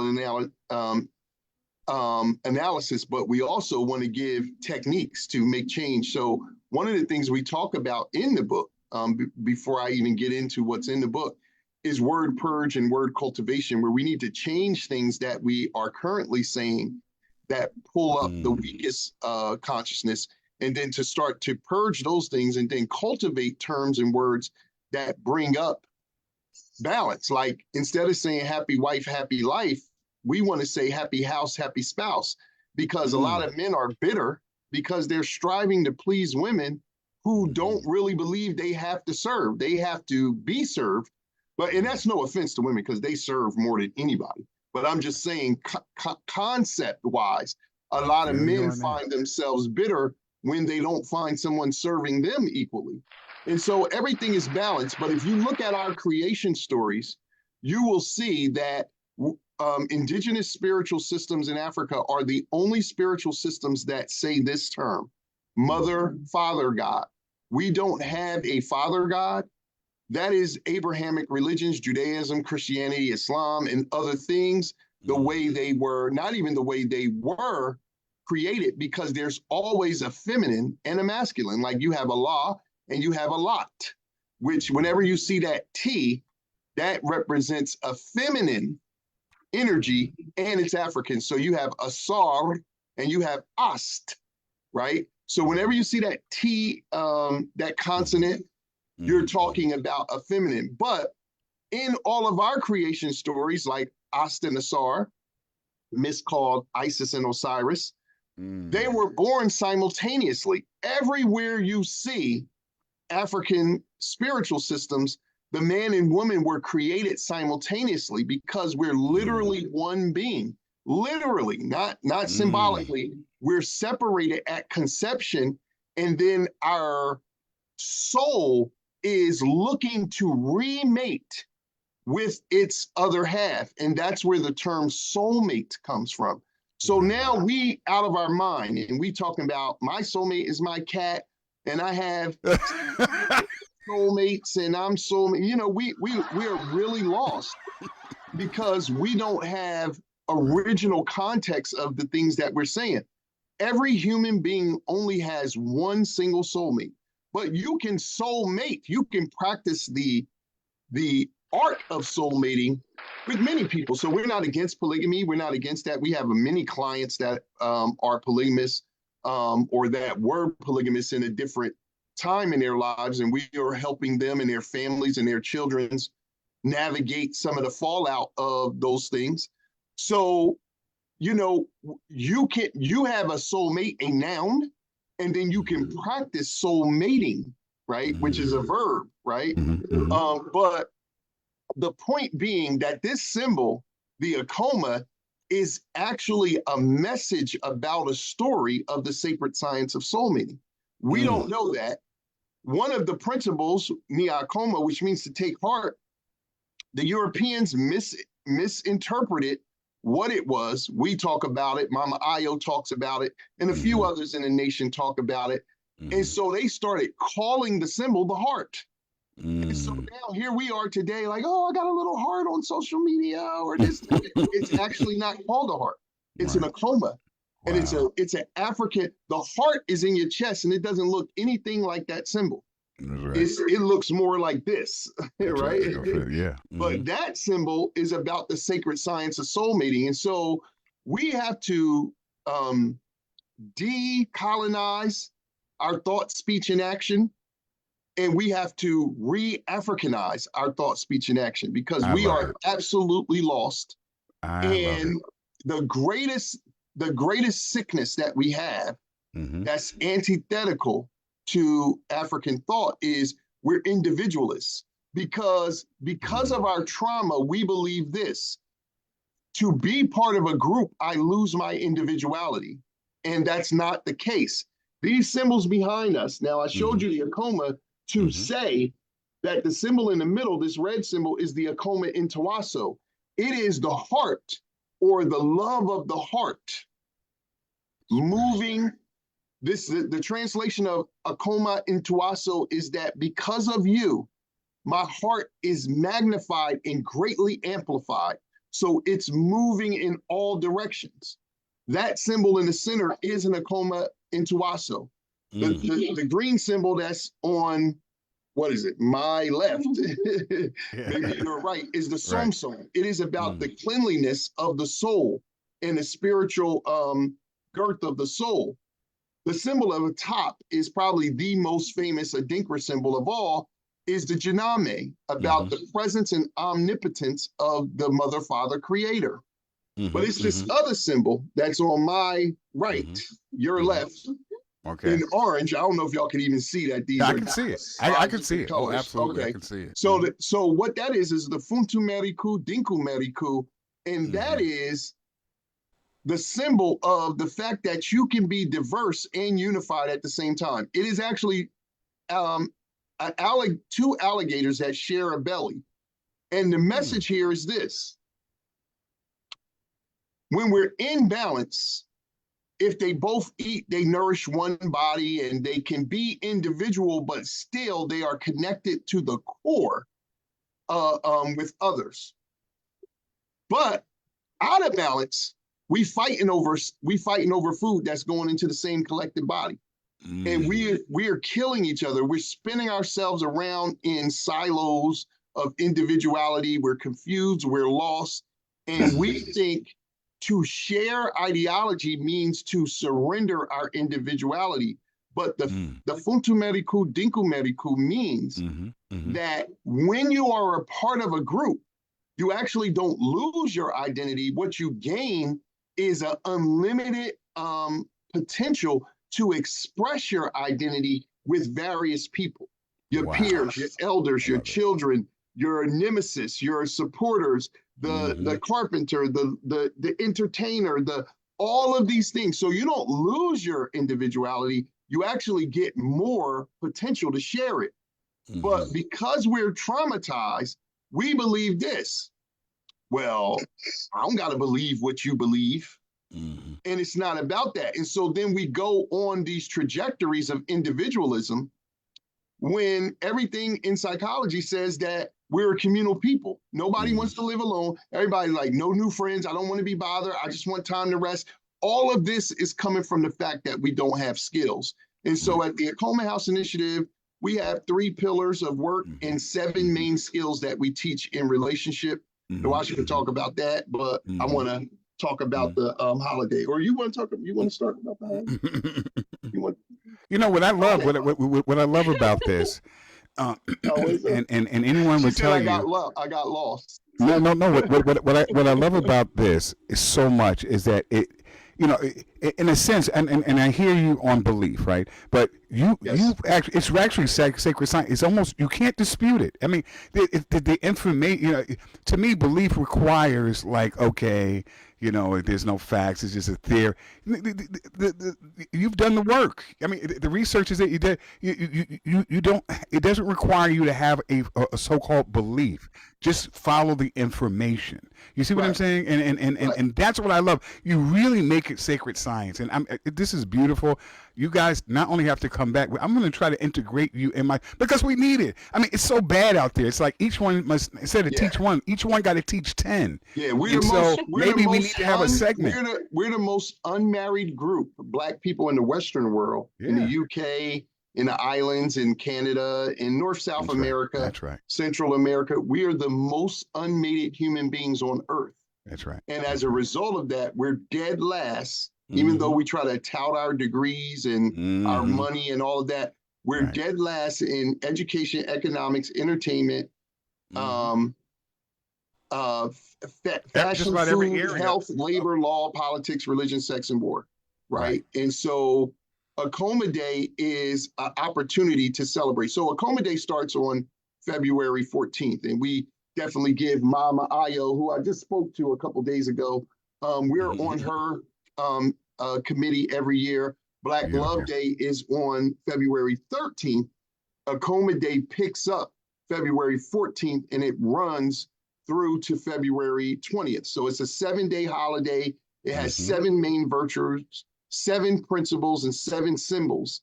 And it's challenging. We're in 16 countries and trying to encourage Black people to share love.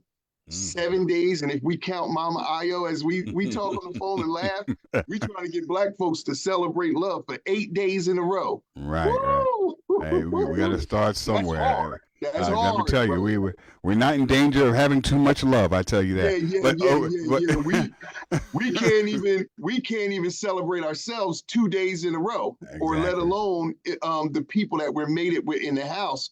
So we're re-Africanizing, and as Mama Ayo talks about in her book, as we talk about in our history of our book, this book, the way it's broken down is the first part of the book talks about the state of Black relationships, and it's looking through the eyes of teenagers because they're the next people to become adults. And as clinical therapists, we know working with families and couples, Black parents will sell all kind of stories, but when you talk to their children, they say, hey, I love my parents, but my self-esteem, my psychology is jacked up because my parents hate each other, and nobody can feel good about themselves while their parents are at war. Or for the first time now, we're looking at a bunch of young girls, just like young boys, who don't believe in marriage because none of the so-called responsible, intelligent, progressive adults can make marriage work. So they don't believe in that. Go ahead, Deshaun. I'll go quickly so you can respond. So the first part of the book is about the state of Black relationships. The second part of the book juxtaposes Valentine's Day next to Akoma Day to show you the festival of Lupercalia is based off of an African festival that was a week long. That's why Akoma Day is a week long. And it's psychotic. Where we get the word February from and all the stuff that they're doing, cutting down these flowers and all of these rituals and rites that they had is insane. Then the last part of this book, we give you 28 exercises that you could use by yourself, with your children, with your beloved, to increase the vibration, the vibratory resonance and cultural consciousness around love. We call it Akoma Soul, and soul is an acronym for self and others understanding love. Understanding love legacy. So that's the 3 parts that's in the book. But the holiday starts right on the heels of Black Love Day. It goes from February 14th. It goes to February 20th. It has 7 virtues, 7 principles, 7 main symbols, and there's all kind of things that you do. And right now, even though it's 16 countries around the world, it's thousands of people celebrating it, a lot of people are unaware of it. Some people know about it. Some people have never heard of it. And I'm sure it's a lot of you that have never heard of it too. Yeah, I'm so excited to learn about this, but I'm telling you, guys have recruited me. I'm going to be one of your biggest soldiers in terms of getting the word out. We want to get this because this is really has to do with the salvation of our people. Literally. Absolutely. I agree. Absolutely. We cannot have a community. We can't have anything if we're not getting along. And I feel like us not getting along has been totally manufactured and manipulated. Yes. And we have real barriers, and we'll have clarity with this kind of information. So the veil has been lifted, and this is a must-have book. This is a must-have too. Maybe we can turn it in not just an audio book, maybe into some visual language, so that we can get more and more people and make a compelling piece of art that can endure time and stuff. Because absolutely, like I said, we've turned it into 60 classes in something called the Black Love School, and we have singles and couples from 11 countries around the world that join us. Anybody that's here tonight, you can join us this Friday. We'll put a link in this chat so that you could come in and join us for our live Q&A, where we come together every other week. But the Black Love School is a ongoing annual membership that we have of singles, about 45% singles and 55% couples from 11 countries, Black people of all different faith systems and all Zulu, Akan, Igbo, Condom Blade, Muslim, everything. Christian, we got about 4 or 5 Christian ministers in the Black Love School. It's a beautiful gathering of souls that come together to master the art and science of Black love culture. So we have audio visual classes, and we move by the season. So we're ending the harvest of love, where the fall, where all the classes are about friends, family, and the communities we come from, and how they affect the intimate relationship. Because a relationship is never about the two people. It's about all the people that are connected to them. Wow. In the winter, we have the culture of love. We deal with high spiritual science, symbolism, and other things in the intimate relationship. In the spring, we go into spring in the love, where it's new relationships and how to bring new energy into established relationships. Right. And then in the summer, it's the heat of love. We have intimacy and sex, not sex and intimacy, because it's emotional vulnerability and consciousness that builds intimacy. And that's what builds mind-blowing sex, not the other way around. And so all of those classes are in there. You could go at your own pace, but the group, we all move together. We move independently and together, because you got to go and get what you want. That's right. The membership is $42 a month in the spirit of Ma'at. Cancel at any time. And we have over 50 classes in there, along with some other courses that we do, gender-specific stuff. So everybody is welcome to come. We focus on 2 classes a month, 2 premium classes, and then we have 2 live calls. So you get a class, it's an audio-visual class with a hard work assignment. You digest that for about a week and a half. Then we have a live call where we all talk about it, chop it up, laugh, have a good time, talk real deep. And then we repeat the same thing. And every month we move in. But there's all kind of titles in there. You could go and check it out. Now, do you guys offer some kind of, scholarship? Because I feel like the most vulnerable among us are the people who, and our people got money. I mean, you see Jordans or whatever, the fashion stuff coming out of Project all the time. But I understand, it's all that Veblen good and status that's connected, or people feel that's connected to wearing those kind of things. But do you offer, scholarships for people who maybe struggle, but they need this information? No, we either give things for free, or we offer premium coaching and classes. So we don't. What about stretch pay? Well, that is available in any kind of checkout platform. So you can absolutely sign up for something and use Shop Pay, Afterpay, one of those types of things, or your own, credit cards. But I will say that we give a lot of information for free. On the pillars that Masha was talking about. So psychological reparation, relationship education is what we primarily are known for after Akoma Day. And then the cultural initiation, those things that we have to do to decolonize, There are tons of things available from us, specifically, that are completely free. So, you know, in the name of culture and initiation and but freedom ain't free, responsibility, right? Yeah, you got to do you have something. to be, You you gotta can do always something, that's right. start though with whatever you have right now. The minimum you can do is stop saying something like romantic, or find languages that are from your culture. Like, so there's always something that you can do immediately with the resources that you have. Yeah. Great. And then after that, every step you take, whether it's you can get a ebook of the Akoma Day book, but anything that's going to start you on your path will reveal the next step and the next step and the next step. Beautiful, Yeah, fantastic. Black Well, we're Love gonna take Students are a really quick break. As a matter of fact, we're gonna only run one commercial so we can get back and open up the conversation to the panelists. Yes. We're running out of time, and I know that there's some questions on the way. We got hands up. There's some comments on Facebook we got to get through. So, folks, don't go anywhere. This is the Color Only Cafe, where the conversation is always hot, black, and strong. I'm Tyler, you Xavier Washington, along with brother Ron Christopher Osborne Williams, and we'll be right back. You're listening to content developed by the GoPro Radio Network, the fastest growing network in the galaxy. GoPro Radio Network. Listen to the voices in your head.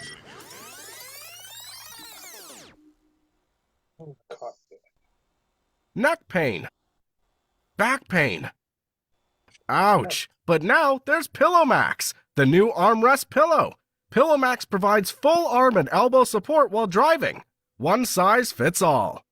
Pillow Max is the perfect remedy for neck, low back, and trap pains while traveling in your car. I recommend the Pillow Max to all my patients. Pillow Max comes in black and white and has a machine washable cover. Pillow Max is awesome. Pillow Max. Pillow Max. Available at retailers worldwide. The views and opinions expressed on GoPro Radio Network shows are solely those of the speakers and are not necessarily the views or opinions of GoPro Radio Network Inc. or its affiliates.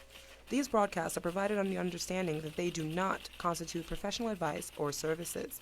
Individuals who speak on these broadcasts express their own opinions, experiences, and conclusions. GoPro Radio Networks and its affiliates do not necessarily endorse or oppose any particular opinion or conclusion discussed in these broadcasts. You may not edit or modify or redistribute these broadcasts in any way without the express permission from GoPro Radio, LLC. GoPro Radio assumes no liability for any of your activities in connection with our broadcast or for your use of these broadcasts in connection with your website, computer, smartphone, tablet, iPad, or future listening devices. GoPro Radio Network. Listen to the voices in your head. Okay, we're back. Guys, like I promised, only one commercial. I want to remind everyone very quickly, please, if you'd like to donate to the travel fund for brother Deshaun Farad, his PayPal number is 347-898-5556. That's a real easy number to remember. It's 347-898-5556. Okay, he also has Zelle. We're going to put this information in the chat. We're also going to put it up on Facebook. Make a donation. He provides all this information, news that not only you can use, but news that you can trust. He's unembedded. I'm telling you, he's been vetted. He doesn't kowtow to the big car company corporations. And by the way, if we want people to give us the information that we really care about and what's important, we have to support. We got to support these people with the books and doing the research. This stuff isn't easy, folks. You know what I'm saying? And, we have money for, cups of coffee at these expensive places. It's $8, $9 and $10 and for a muffin and all this other kind of stuff. We have some money that we could put together for some books, put some money together for Deshaun Farad so he can continue to bring us this kind of information every week. There's no excuse. If you're watching this in the playback and watching it later, get yourself pick up this book. Like I said, knowledge is the gift that keeps on giving, folks. You know what I'm saying? So, you want to improve and you want to make some important improvements. And I know we're coming into the new year and people have all these resolutions. I want to do this. I want to improve this and the other. You have to have the information. You got to have the clear information and all the research that these scholars have their blood, sweat, and tears into this to provide you a path forward. We have a path forward now, guys. You know, we have a blueprint. We can't say, you know, we didn't know any better. We know better, right? Because some folks have sacrificed and put the time in to get us this information. Let's support them and encourage them so they can continue to do books. They can continue to do television shows, maybe movies and other things. And we got to get our minds right. Because I know once we get our heads right, it's a wrap. It's over. Absolutely. It's over, folks. It's over. And I want to publicly thank Deshaun Farad. We have been in the same circles for many years. Obviously, we're here tonight because of him and the love we're sharing and the bond we're building and bridges we're building. Been promoting Akoma Day, and we've been looking to get together and do formal interviews for about 7-8 years now. But we're, you know, this is the busiest time of the year for both of us. And so we be all over the world, but he's always championed what we're about. Right. And again, we're here tonight because of him. And so that's right. I just wanted to extend some love, brother, and thank you so much for your efforts. Don't forget to show your support by making a donation. We appreciate the likes. We appreciate the thank yous. We appreciate the pats on the back. But there's nothing like putting little ducats so he can continue to work. All right? Because we have to build, right? We know what's going on. We are under attack, right? And so these are the weapons that really matter. Knowledge is probably one of the most powerful weapons that we can have. So let's go to the hands that are up. Brother Pete had his hand up first. Then we're going to go to Deshaun. And if you guys, you want to just lift your hand up if you don't know how to do the reaction button and put your hands up so that we can get through the questions. And guys, try to be as concise as possible so we get more questions in. Bro Pete? Oh, okay. Assalamu alaikum, my brother. Walaikum salam, beloved. Good to see you again. Yes, sir. Yes, sir. Keeping up the good work. Yes, yes, yes. I'm standing on them good shoulders. Yeah, I tried to call my sister to get her on while y'all were talking. Okay, Yes. but she's got a show that she does on Wednesday nights as well. Okay. Absolutely. We love definitely- Mama Io. She's always with us. And like I said, we spoke the other day. We're on her committee for Black Love Day. She called me and said, "Hey, I need you for this. What's your availability?" I said, "Whatever you say it is, that's what it is." So, you know, we strive to unify as much as we can and always be with her. So we love her dearly. And, you know, so that love is extended to you as well as extension of that bloodline. Yeah, we're very proud of what you're doing, and we love the way you've extended Black Love Day. Okay. Absolutely. So people can understand what Black love is really all about. Absolutely. Okay. You did a very good presentation, brother. I mean, there's nothing I can say behind what you did, you know.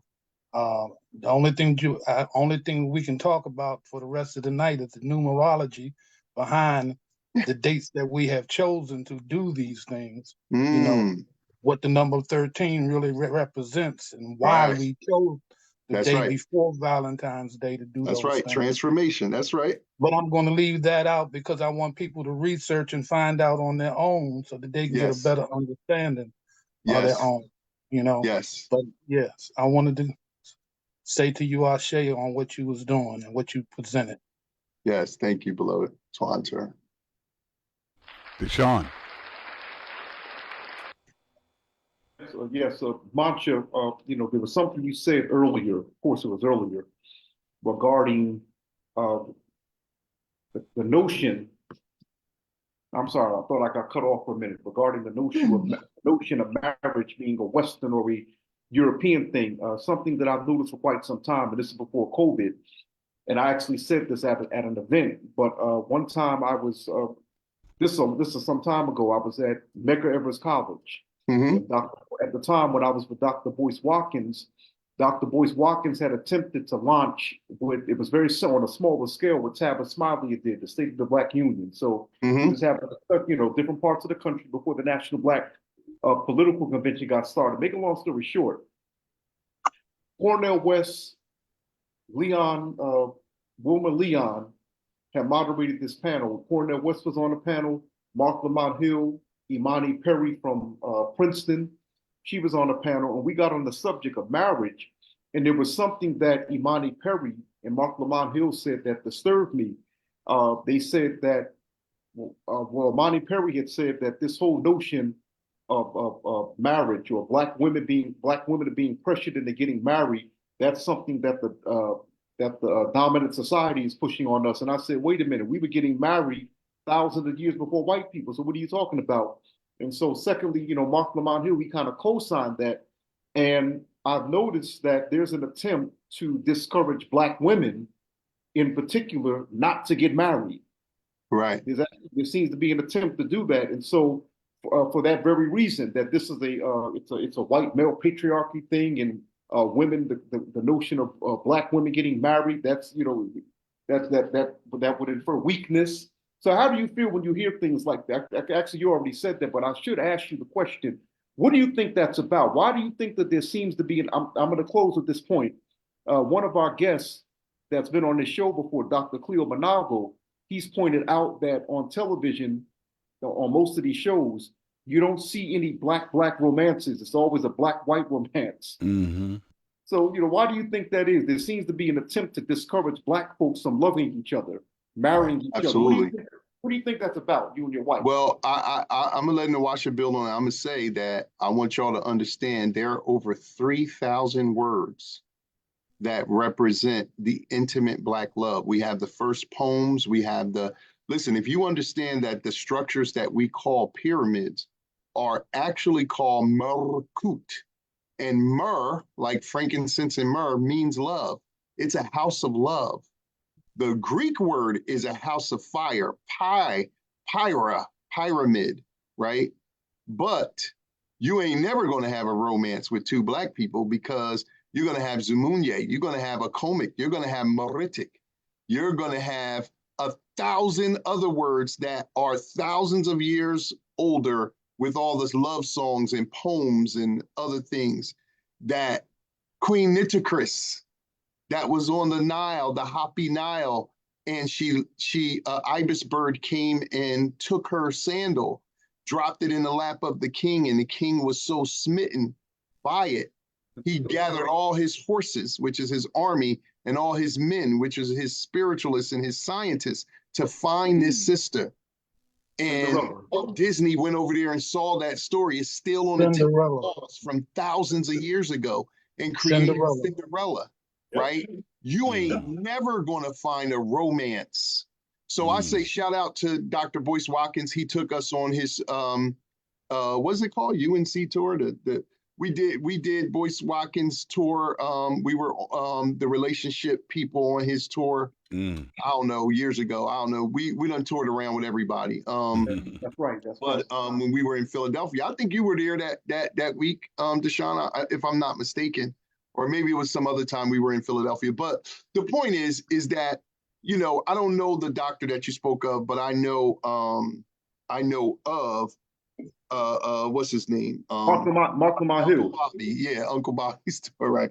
I know of him, and I'll just say that I'm never the one to say anything about black people unless it's really egregious. But I will just say that there is a dual consciousness, and it's the same thing that our elder talked about. W.E.B.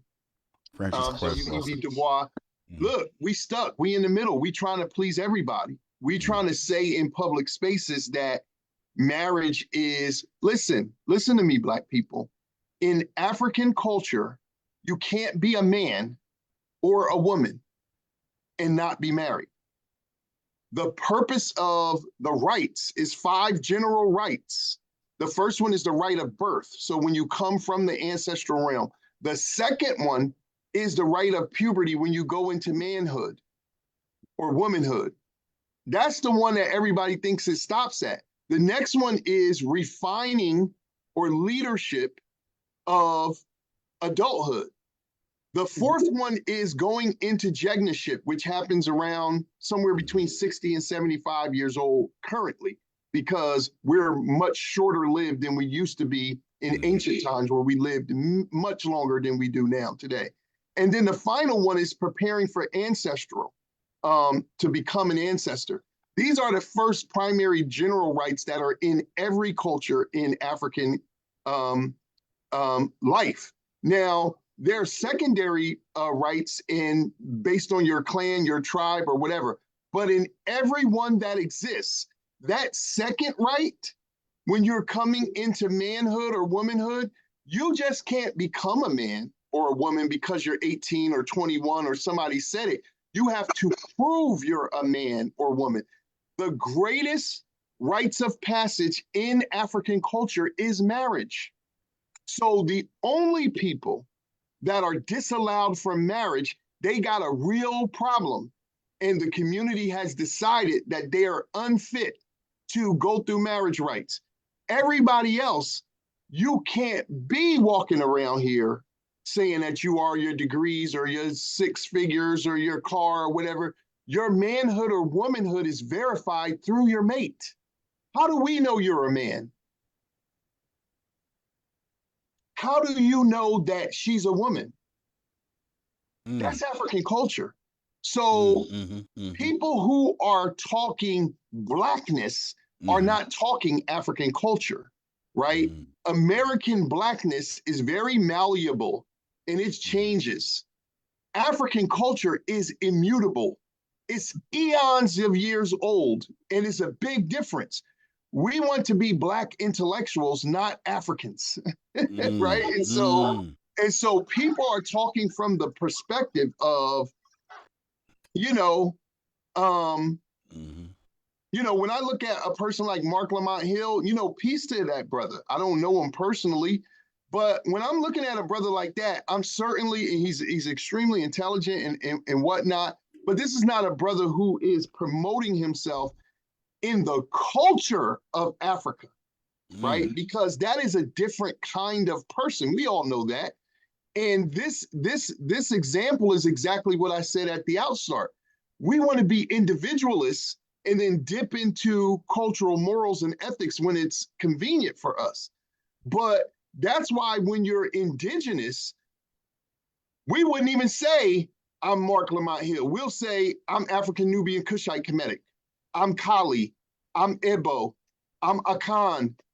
I'm Zulu. I'm Xhosa, because we are a part of a continuum, like I was saying to Brother Pete.